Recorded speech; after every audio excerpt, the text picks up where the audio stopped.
State bulletin में आप सभी का बहुत बहुत स्वागत है। मैं हूं आपके साथ वक्ता दुबे। लोकसभा चुनाव की तैयारियों में जुटी कांग्रेस को लगातार झटके लग रहे हैं। ताजा खबर मध्य प्रदेश से आ रही है, जहां पूर्व मुख्यमंत्री कमलनाथ और उनके सांसद बेटे नकुलनाथ जल्द ही बीजेपी का दामन थाम सकते हैं। पिछले दिनों से ही ये अटकलें लगाई जा रही थी कि कमलनाथ कांग्रेस आलाकमान से नाराज चल रहे हैं। मध्य प्रदेश बीजेपी प्रवक्ता और कमलनाथ के पूर्व मीडिया सलाहकार नरेंद्र सलूजा ने कमलनाथ और नकुलनाथ की फोटो एक्स पर पोस्ट करते हुए जय श्री राम लिखा है, और जिसके बाद अटकलों का बाजार गर्म है कि क्या कमलनाथ या नकुलनाथ बीजेपी जा रहे हैं। हालांकि कमलनाथ या नकुलनाथ की तरफ से न तो बीजेपी में जाने को लेकर कोई बयान आया और न ही उन्होंने अब तक इसका कोई खंडन किया है। सूत्रों के मुताबिक कमलनाथ को अपने पुत्र नकुलनाथ के राजनीतिक भविष्य की चिंता है। पिछले लोकसभा चुनाव में मध्य प्रदेश में कांग्रेस को महज एक सीट भी नहीं मिली थी, जो कमलनाथ के गढ़ छिंदवाड़ा की थी, जहां उनके बेटे नकुलनाथ ने कड़े संघर्ष के बाद जीत हासिल की थी। छिंदवाड़ा में कमलनाथ नकुलनाथ की जीत का मार्जिन लगातार घटा है। वहीं बीजेपी ने छिंदवाड़ा को अपनी कमजोर सूची में रखा है और पिछले 3 सालों में बीजेपी ने वहां बहुत मेहनत की है।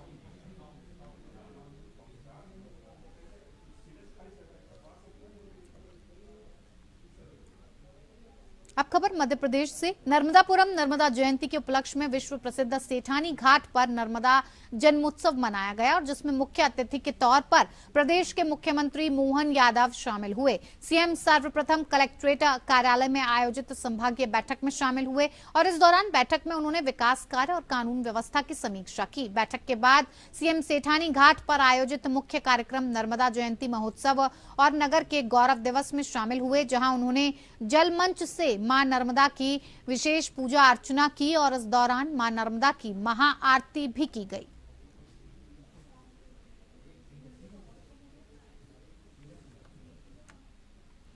खबर बिहार से। आरजेडी सुप्रीमो लालू प्रसाद यादव ने बिहार के सीएम नीतीश कुमार को लेकर एक महत्वपूर्ण बयान दिया। आरजेडी सुप्रीमो लालू प्रसाद यादव ने पत्रकारों से बातचीत में कहा कि नीतीश कुमार दोबारा इंडिया गठबंधन में आते हैं तो देखेंगे। उसके बाद अब लालू के इस बयान पर सीएम नीतीश कुमार की भी प्रतिक्रिया सामने आई है। नीतीश कुमार ने कहा कि लालू के बयान का कोई मतलब नहीं है, हम लोग इधर आ गए हैं और आराम से काम कर रहे हैं।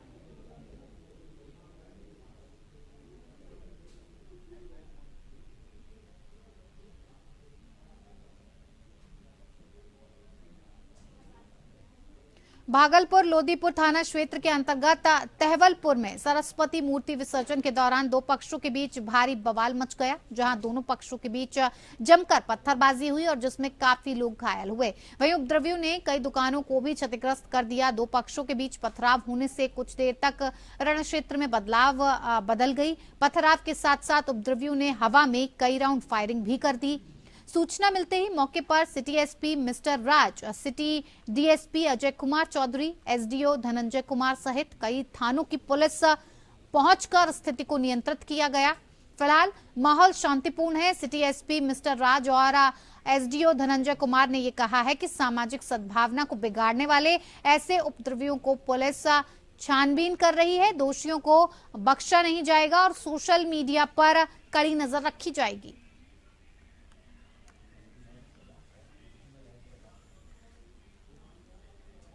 रोहतास में 125 कुंडिया श्री लक्ष्मी नारायण महायज्ञ की शोभा यात्रा में जनसैलाब उमड़ गया। शोभा यात्रा के दौरान हजारों की संख्या में श्रद्धालुओं की भीड़ देखी गई। शोभा यात्रा के दौरान महिला पुरुष के साथ साथ छोटे छोटे बच्चे भी उत्साहित नजर आए। वहीं शोभा यात्रा के दौरान पूरा आकाश जय श्रीमन नारायण के नारे से गूंजायमान हो रहा था।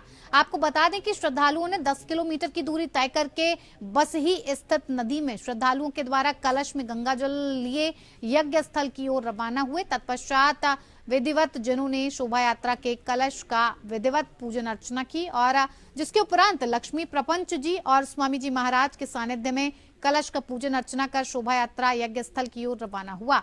शोभा यात्रा के अवसर पर महायज्ञ के काफिले में गाजे बाजे ढोल ताशे नगाड़ों और हाथी घोड़े ऊंट के काफिलों के साथ लगभग 10 किलोमीटर आकर्षण कलश शोभा यात्रा निकाली गई। इसमें माथे पर कलश लेकर हजारों की संख्या में महिला पुरुष श्रद्धालुओं ने पूरे श्रद्धा और आस्था के साथ भाग लिया।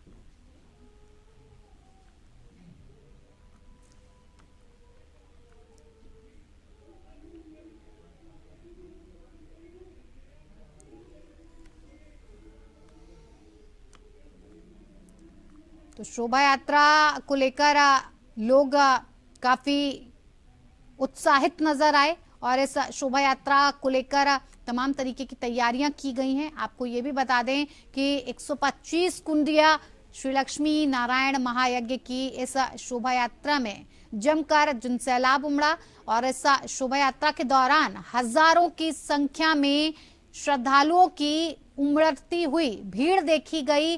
महिला पुरुष के साथ साथ आपको ये भी बता दें कि छोटे छोटे बच्चे भी इस शोभा यात्रा में घुलते मिलते और उत्साहित नजर आए। शोभा यात्रा के दौरान पूरा आकाश जय श्रीमन नारायण के नारे से गुंजायमान दिखा। आपको ये भी बता दें कि श्रद्धालुओं ने 10 किलोमीटर की दूरी तय करके बसही स्थित नदी में श्रद्धालुओं के द्वारा कलश में गंगा जल लिए यज्ञ स्थल की ओर रवाना हुए। तत्पश्चात विधिवत तरीके से शोभा यात्रा को पूजन करके अर्चना करके लक्ष्मी प्रपंच जी और स्वामी जी महाराज के सानिध्य में इस कलश का पूजन करके यात्रा को यज्ञ स्थल की ओर रवाना किया गया।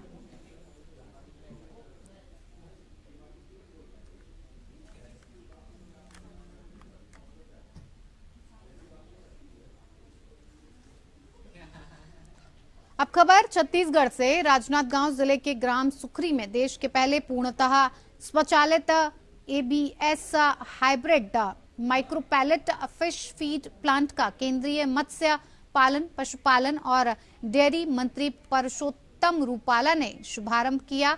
शुभारंभ अवसर पर राजनांदगांव के सांसद संतोष पांडे, एबीज ग्रुप के संस्थापक और प्रबंध निदेशक बहादुर अली सहित बड़ी संख्या में अन्य जनप्रतिनिधि और स्थानीय लोग उपस्थित रहे।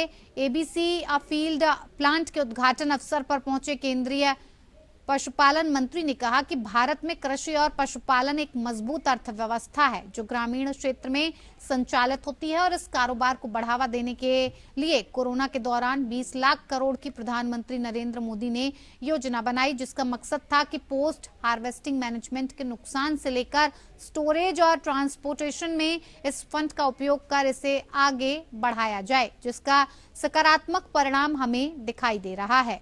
उन्होंने ये भी कहा कि आज फिशरीज सेक्टर में हम दुनिया में दूसरे स्थान पर हैं, वहीं दूध उत्पादन के मामले में हम दुनिया में पहले नंबर पर हैं।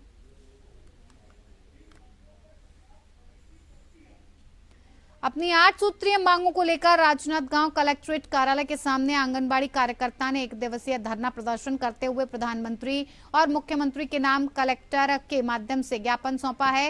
इस दौरान आंगनबाड़ी कार्यकर्ताओं और सहायिकाओं ने अपनी विभिन्न मांगों को लेकर जमकर नारेबाजी की। वहीं आंगनबाड़ी कार्यकर्ताओं ने कहा कि हम केंद्र और राज्य शासन दोनों की योजनाओं को मूर्त रूप देने का काम करते हैं, लेकिन जब हमारे अधिकारों की बात आती है तब केंद्र सरकार सब कुछ राज्य सरकार के ऊपर डाल देती है। ऐसे में हम इस ज्ञापन के माध्यम से केंद्र और राज्य की सरकार से अपनी मांग रख रहे हैं।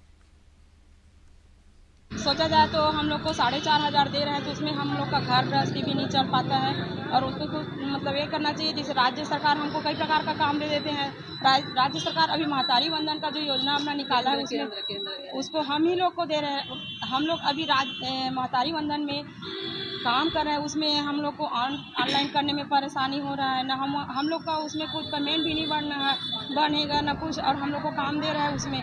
हम लोग चाहते हैं कि हमारी लड़ाई ये शासन से केंद्र सरकार से है कि हम लोग को न्यूनतम मानदेय दिया जाए। जब तक हम लोग को न्यूनतम मानदेय नहीं देते तब तक हम लोग को कम से कम शासकीय घोषित तो नहीं कर सकते, लेकिन न्यूनतम मानदेय 21,000 तो हम लोग को दिया जाए। जो कलेक्टर दर है लास्ट स्तर में उसको हम लोग को दिया जाए मजदूरी दर। और हम लोग चाहते हैं कि हमारी जो बहनें इतना पढ़े ग्रेजुएट हैं सब, उनको नर्सरी शिक्षिका बालवाड़ी दे रहे हैं, तबादला करें, उसमें हम लोग को लिया जाए। शिक्षिका को क्यों लेंगे, उन लोग तो ऑलरेडी शिक्षिका ही है।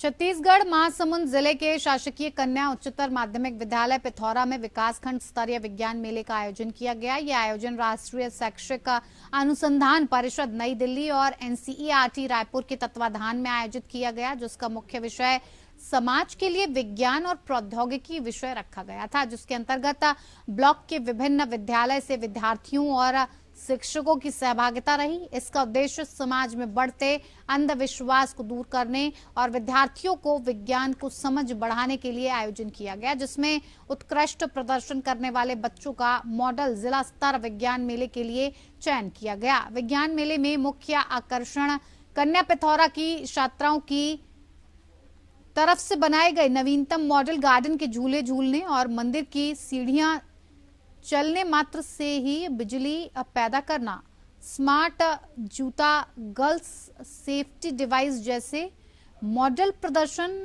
आकर्षण का केंद्र रहे।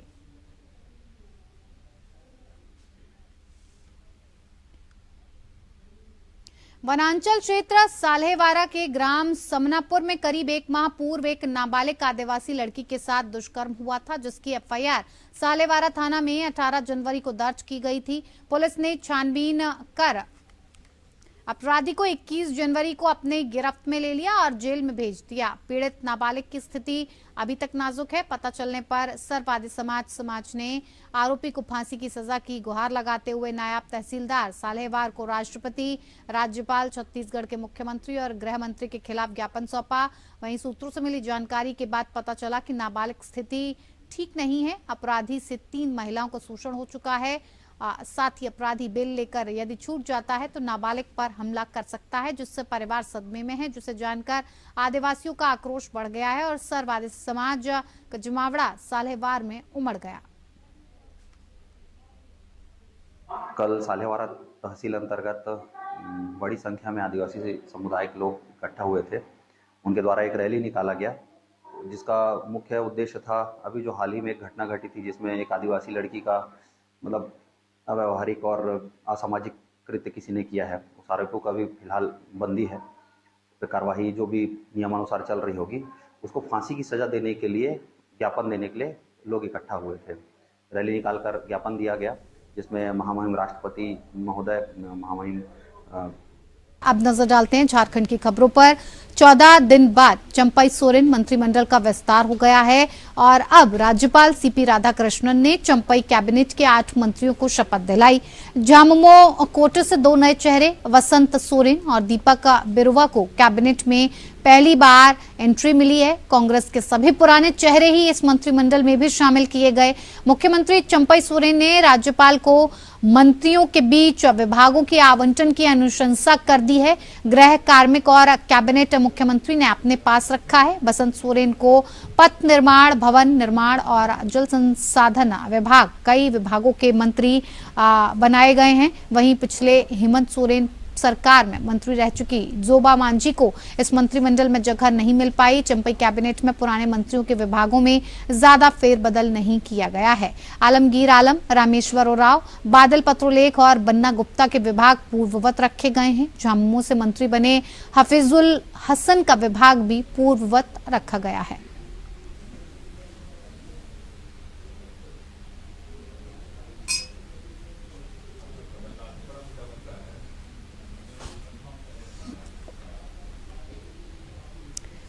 राजधानी रांची की नगरी थाना इलाके में बीते रात मूर्ति विसर्जन के जुलूस के दौरान असामाजिक तत्वों ने पथराव किया और जिससे इलाके में तनाव का माहौल उत्पन्न हो गया, जिस पर रांची पुलिस ने तुरंत मौके को छावनी में तब्दील कर दिया। डीसी और एसएसपी खुद देर रात नगरी में डटे रहे और नगरी इलाके में अब अगले आदेश तक धारा 144 लागू की गई है। स्थिति अब नियंत्रण में है।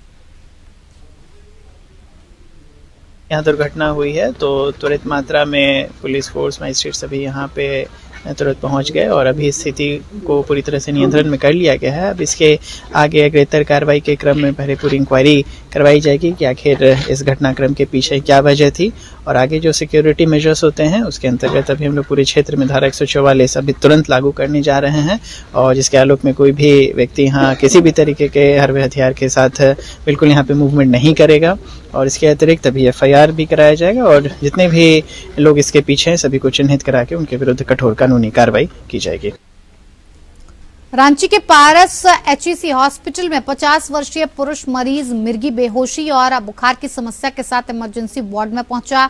मरीज को तत्काल ICU में भर्ती कराया गया। पारस अस्पताल में डॉक्टर अशोक कुमार वैद्य ने मरीज की जांच कर पाया कि उसकी किडनी ने काम करना बंद कर दिया है और जिसके कारण मरीज का यूरिन कम पास हो रहा है और इस बीमारी को हेमोलिटिक उरेमिक सिंड्रोम कहा जाता है। 2 से 3 दिनों के नियमित इलाज के बाद मरीज का हीमोग्लोबिन और प्लेटलेट्स सामान्य स्तर पर आ गए। मरीज को आईसीयू से निकालकर सामान्य वार्ड में शिफ्ट कर दिया गया। पारस अस्पताल में मरीज का 2 दिनों तक का फॉलोअप करने के बाद उसे कुछ जरूरी सलाह देने के बाद पारस अस्पताल से उसे छुट्टी दे दी गई। Facility director doctor Nitish Kumar ने बताया कि पारस एचईसी अस्पताल में मरीजों का विशेष ख्याल रखा जाता है।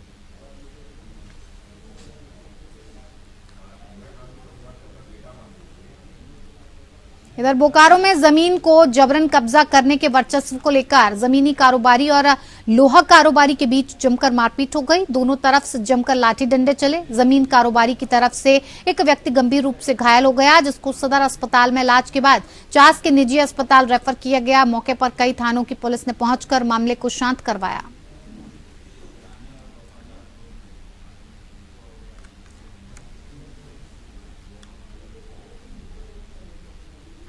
इधर बोकारो जिला के चास थाना पुलिस को एक बड़ी कामयाबी मिली है। लॉटरी के नाम पर लोगों को फोन कर झांसे में लेते हुए रजिस्टर्ड डाक से लॉटरी का टिकट भेजकर ठगी करने वाले गिरोह के 11 सदस्यों को चिराचास से गिरफ्तार करने में कामयाबी मिली और इसकी जानकारी चास थाने में चास एसडीपीओ प्रवीण कुमार सिंह ने मीडिया से बात करते हुए दी। वहीं चास एसडीपीओ ने बताया कि गिरफ्तार सभी आरोपी बिहार के रहने वाले हैं, जो यहाँ चिराचास में मकान में रहकर लोगों को फोन के जरिए फंसाते थे और उनसे पैसे की ठगी करते थे।